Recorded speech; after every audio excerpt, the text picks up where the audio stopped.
सुप्रभात। आप सभी का हिंदी विषय की कक्षा में स्वागत है। आज हम अध्ययन करने जा रहे हैं वसंत भाग 3 से अध्याय 5 चिट्ठियों की अनूठी दुनिया, जिसके लेखक हैं श्री अरविंद कुमार सिंह। जैसा आपको पता है, वैसे आप में सभी 8th क्लास के जो स्टूडेंट है, बहुत छोटे हो, आपने शायद हो सकता है कि चिट्ठियों को देखा भी ना हो, लेकिन पहले जो इसका प्रचलन था वो काफ़ी बहुत ज़्यादा था।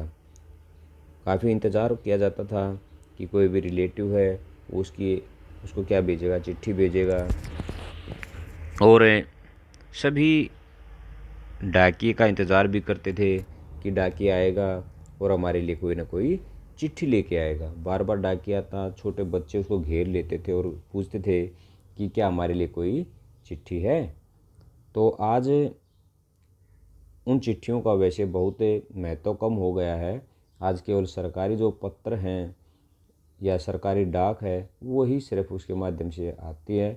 बाकी इसका महत्व कम होने का कारण प्रमुख रहा है जो आप मोबाइल फ़ोन यूज करते हो, क्योंकि हम अधिकतर अपनी बातें हैं वो मोबाइल फ़ोन के द्वारा ही कर लेते हैं, जिसके कारण चिट्ठी हमें डालने की आवश्यकता नहीं होती। बाकी यदि हम देखें तो मोबाइल फ़ोन का और चिट्ठियों का अपना अलग ही महत्व है, क्योंकि देखिए एसएमएस होते हैं या बातें जो कर ली जाती हैं तो वो साथ साथ में क्या हो जाती है, समाप्त हो जाती हैं। या हम क्या करते हैं कि मोबाइल फ़ोन के अंदर यदि हम कॉल रिकॉर्डिंग करते हैं तो सेव भी करते हैं, तो जिससे उनकी मेमोरी फुल हो जाती है, फिर हम उनको डिलीट कर देते हैं। इसी प्रकार यदि मैसेज की बात होती है, मैसेज ज़्यादा होते हैं तो इन मैसेज बॉक्स के अंदर स्पेस कम रह जाता, तो हम उसको क्या कर देते हैं, डिलीट कर देते हैं या वहाँ से मिटा देते हैं। लेकिन चिट्ठियाँ क्या होती हैं, उनको हमें संजो कर या संभाल कर रख सकते हैं और हमारी यादों में हमेशा वो बनी रहती हैं। तो चिट्ठियों का तो अपना अलग से ही महत्व। चलिए हम अध्ययन करते हैं चिट्ठियों की अनूठी दुनिया से। पत्रों की दुनिया जो अजीबोगरीब है और उसकी उपयोगिता हमेशा से बनी रही है। पत्र जो काम कर सकते हैं वह संचार का आधुनिकतम साधन नहीं कर सकता। पत्र जैसा संतोष फोन या एसएमएस का संदेश कहाँ दे सकता है। पत्र एक नया सिलसिला शुरू करते हैं और राजनीतिक, साहित्यिक और कला के क्षेत्रों में तमाम विवाद और नई घटनाओं की जड़ भी पत्र ही होते हैं। दुनिया का तमाम साहित्य पत्रों पर केंद्रित है और मानव सभ्यता के विकास में इन पत्रों ने अनूठी भूमिका निभाई है। यानी जब हम देखते हैं कि जो हमारा इतिहास है, जो पहले राजनीतिज्ञ हुए हैं या इतिहासकार हुए हैं, उन्होंने उस समय की बातें लिख कर रखी थी और जिनके माध्यम से जो आज हमें इतिहास की पुस्तकों में उनको पढ़ते हैं। फॉर एग्जांपल 8th क्लास के अंदर ही है भारत की खोज है, वो जो पंडित जवाहरलाल नेहरू के द्वारा लिखी गई है। अधिकतर वही बातें हैं जो उन्होंने अपने जो पत्र थे अपनी बेटी इंदिरा को लिखे थे और उन्हीं का क्या है, ये जोड़ है। तो भारत की खोज इसका ही एक भाग है। तो पत्रों का बहुत ही महत्व रहता है। चलिए आगे पढ़ते हैं। भाई, पत्रों का भाव सब जगह एक सा है, भले ही उसका नाम अलग अलग हो। पत्र को उर्दू में खत, संस्कृत में पत्र, कन्नड़ में कागद, तेलुगु में उत्तरम, जाबू और लेख तथा तमिल में कड़िद कहा जाता है। तो यहाँ पर क्वेश्चन भी आता है स्टूडेंट्स के लिए कि पत्र को उर्दू में क्या कहा जाता है। पत्र को उर्दू में खत, संस्कृत में पत्र, कन्नड़ में कागद, तेलुगु में उत्तरम, जाबू और लेख तथा तमिल में कड़िद कहा जाता है। इसमें किसी को कोई संदेह नहीं है, हर एक को अपनी पत्र लेखन कला है और हर एक के पत्रों का अपना दायरा है। दुनिया भर में रोज़ करोड़ों पत्र एक दूसरे को तलाशते तमाम ठिकानों तक पहुंचते हैं। यानी तलाशते का मतलब होता है ढूंढते हुए, ठिकाने का मतलब होता है जगह। भारत में रोज़ 4.5 करोड़ चिट्ठियां डाक में डाली जाती हैं, जो साबित करते हैं कि पत्र कितनी अहमियत रखते हैं, यानी महत्व रखते हैं। पंडित जवाहरलाल नेहरू ने सन 1953 में सही ही कहा था, हजारों सालों तक संचार का साधन केवल हर कार्य यानी रनर्स या तेज घोड़े रहे हैं। यानी जो पहले था प्राचीन समय में मुगलों के शासनकाल में, वो उस समय में पत्रों को पहुंचाने का कार्य कौन करते थे? रनर्स या हर कार्य यानी घोड़ों को हाँकने वाले, घोड़ों पर चलने वाले। उसके बाद पहिए आए, पर रेलवे और तार से भारी बदलाव आया। तार ने रेलों से भी तेज गति से संवाद पहुंचाने का सिलसिला शुरू किया। यानी आज हम देखते हैं कि जो पार्सल गाड़ी आती है, रेलवे के माध्यम से, हवाई जहाज के माध्यम से दूर दूर तक संदेशों को भेजा जाता है। अब टेलीफोन, वायरलेस और आगे रेडार दुनिया बदल रहा है। यानी दुनिया क्या हो चुकी है? दुनिया के किसी भी हिस्से में संदेश कुछ ही पलों में भेजा जा सकता है, जिसके कारण क्या हो गया? दुनिया छोटी भी हो चुकी है, सिकुड़ती भी चली गई है, क्योंकि अपने हम विचार हैं वो जल्दी से एक दूसरे के पास भेज देते हैं। पिछली शताब्दी में पत्र लेखन ने एक कला का रूप ले लिया। डाक व्यवस्था के सुधार के साथ पत्रों को सही दिशा देने के लिए विशेष प्रयास किए गए। पत्र संस्कृति विकसित करने के लिए स्कूली पाठ्यक्रमों में पत्र लेखन का विषय भी शामिल किया गया। यानी अब ये क्या क्या गया है कि जो डाक व्यवस्था है उसमें जो कमी आई थी, पत्र लेखन में जो कमी आई थी, उसको सुधारने के लिए, या जो नए आज के जो बच्चे हैं उनको ये पता नहीं है कि पत्र क्या होते हैं, किस प्रकार से लिखे जाते हैं, तो उनके अंदर एक जिज्ञासा पैदा करने के लिए, कला पैदा करने के लिए क्या किया गया? स्कूली पाठ्यक्रमों में पत्र लेखन का विषय को शामिल किया गया है। भारत ही नहीं, दुनिया के कई देशों में ये प्रयास चले और विश्व डाक संघ ने अपने ओर से काफ़ी प्रयास किए। विश्व डाक संघ की ओर से 16 वर्ष से कम आयु वर्ग के बच्चों के लिए पत्र लेखन प्रतियोगिताएं आयोजित करने का सिलसिला सन 1972 से शुरू किया गया। तो इसका जो दूसरा प्रयास था, जो क्या किसके द्वारा किया गया? दूसरा प्रयास विश्व डाक संघ के द्वारा। और वो प्रयास क्या था? 16 वर्ष से कम आयु वर्ग के बच्चों के लिए पत्र लेखन प्रतियोगिताएं आयोजित की गई और ये सिलसिला 1972 में शुरू किया गया था। तो आगे चलते हैं।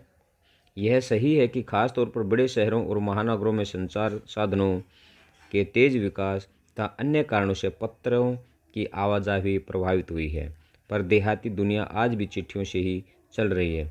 क्योंकि आज देखिए आधुनिक समय हो चुका है, यदि इसकी बात को हम कहें तो वो निरर्थक भी है, क्योंकि आज गांव शहरों से पीछे नहीं है और वो भी उनके साथ कदम से कदम बढ़ाकर चल रहे हैं। फैक्स, ईमेल, टेलीफोन तथा मोबाइल ने चिट्ठियों को तेजी को रोका है, पर व्यापारिक डाक की संख्या लगातार बढ़ रही है। जो ये व्यावसायिक पत्र हैं उनकी संख्या लगातार बढ़ती जा रही है। जहाँ तक पत्रों का सवाल है, अगर आप बारीकी से उसकी तरफ जाएं, यानी गहराई से कह सकते हैं या ध्यान से कह सकते हैं, तो आपको ऐसा कोई नहीं मिलेगा जिसने कभी किसी को पत्र न लिखा या न लिखाया हो, या पत्रों का बेसब्री से जिसने इंतज़ार न किया हो। हमारे सैनिक तो पत्रों का जिस उत्सुकता से इंतज़ार करते हैं उसकी कोई मिसाल ही नहीं है। एक दौर था जब लोग पत्रों का महीनों इंतज़ार करते थे, पर अब यह बात नहीं। परिवहन साधनों के विकास से दूरी बहुत घटा दी है। पहले लोगों के लिए संचार का इकलौता साधन चिट्ठी ही था, और आज और भी साधन विकसित हो चुके हैं। संचार का मतलब होता है अपनी बातों को एक व्यक्ति से दूसरे व्यक्ति के पास पहुंचाना, संचार कहलाता है। जनसंचार भी यही है और संचार भी यही है। इसके प्रमुख जो साधन हैं वो हैं टेलीफोन, रेडियो, टेलीविज़न, पत्रिकाएं, पुस्तकें, पम्पलेट, होल्डिंग आदि ये प्रमुख संचार के साधन हैं।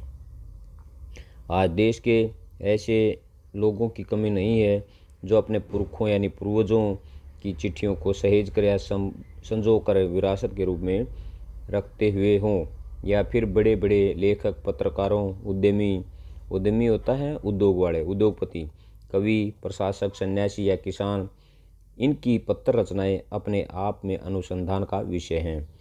अगर आज जैसे संचार साधन होते तो पंडित नेहरू अपनी पुत्री इंदिरा गांधी को फ़ोन करते, पर तब पिता के पत्र पुत्री के नाम नहीं लिखे जाते, जो देश के करोड़ों लोगों को प्रेरणा देते हैं। पत्रों को तो आप सहेज कर रख लेते हैं, पर एसएमएस संदेशों को आप जल्दी ही भूल जाते हैं। कितने संदेशों को आप सहेज कर रख सकते हैं? तमाम महान हस्तियों की तो सबसे बड़ी यादगार या धरोहर उनके द्वारा लिखे गए पत्र ही हैं। भारत में इस श्रेणी में राष्ट्रपिता महात्मा गांधी को सबसे आगे रखा जा सकता है। दुनिया के तमाम संग्रहालय जानी मानी हस्तियों के पत्रों का अनूठा संकलन भी है। तमाम पत्र देश, काल और समाज को जानने समझने का असली पैमाना है। भारत में आज़ादी के पहले महासंग्राम यानी आज़ादी की प्रथम लड़ाई के दिनों में जो कुछ अंग्रेज अफसरों ने अपने परिवारजनों यानी परिवार के सदस्यों को पत्र में लिखे, वे आगे चलकर बहुत महत्व की पुस्तक तक बन गए। इन पत्रों ने साबित किया कि यह संग्राम कितनी ज़मीनी मजबूती लिए हुए था।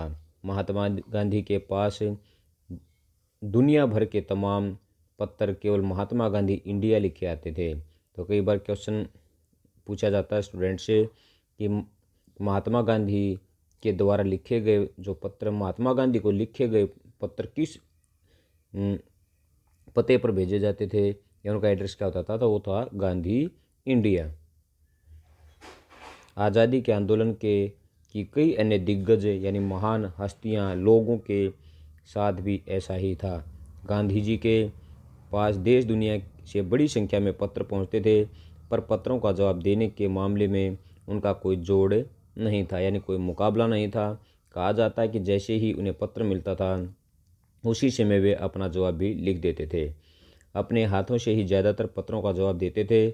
जब लिखते लिखते उनका दाहिना हाथ दर्द करने लगता तो वे बाएं हाथ से लिखने में जुट जाते थे, यानी कहने का मतलब है वो दोनों हाथों से लिखने में समर्थ थे।